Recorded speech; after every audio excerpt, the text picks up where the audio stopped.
Okay, we're going to look at a few steps in the process of simplifying the given matrix to row echelon form with ones down the diagonal from upper left to lower right and zeros below the ones. So that's what's shown. The reduced echelon form would also include zeros above the ones.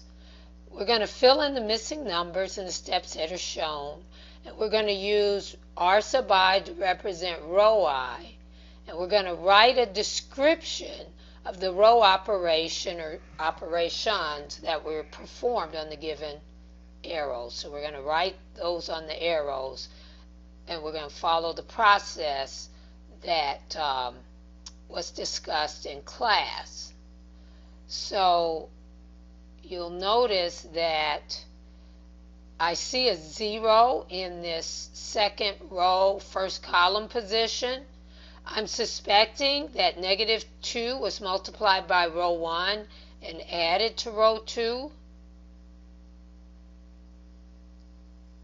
To get that, so I'm going to actually write that. -2 times R1 plus R2, and that's actually my row operation that led from this original matrix to the new matrix.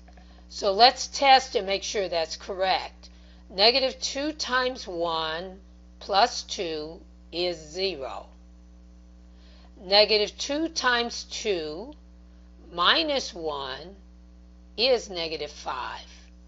So if two of these are correct, then I have written a correct description of what row operations were performed on the first matrix to get the equivalent second matrix. So I'm going to go ahead and finish this process. -2 times 3 is -6, plus -3 is -9.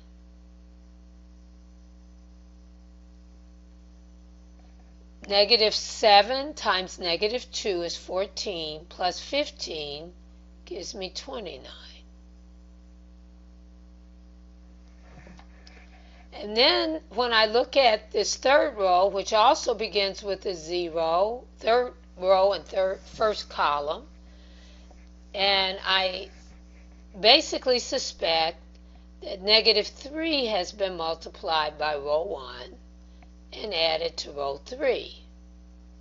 Obviously, that gives me the third row, first column 0. -3 times 1 plus 3 is 0. Now the question is, does -3 times 2 plus 1 give -5? So -3 times 2 would be -6 plus 1 would give me -5. So this is the row operation that has been used. -3 times 3 is -9, plus 5 is -4. -3 times -7 is 21, plus 3 is 24.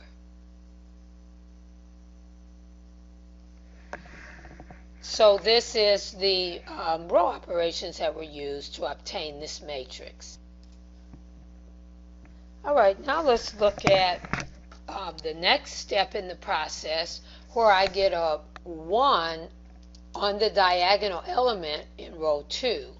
Remember, diagonal elements are in the same row as column.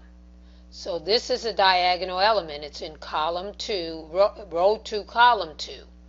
So the row and column have the same value when I'm at a diagonal element. All right, so let's take a look at this, where I see I still have a 0, -5 in the first positions here.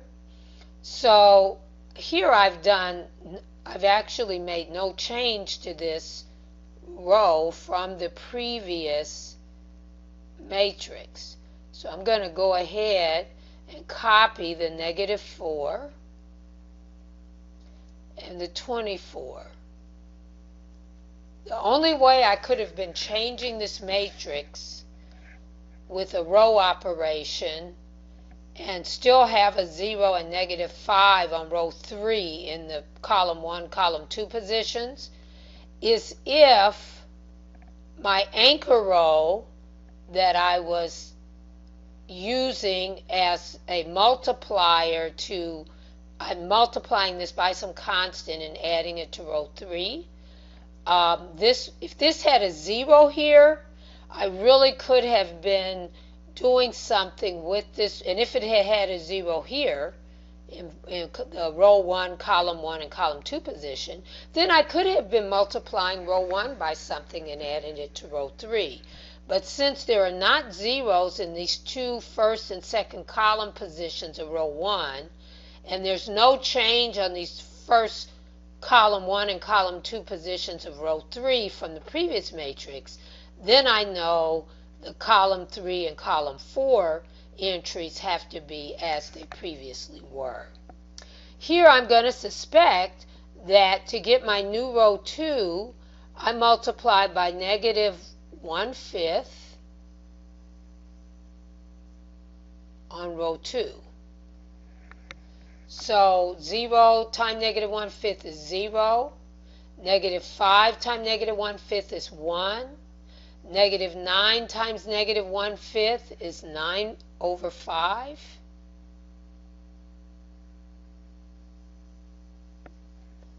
And let me try to get that in there a little bit better.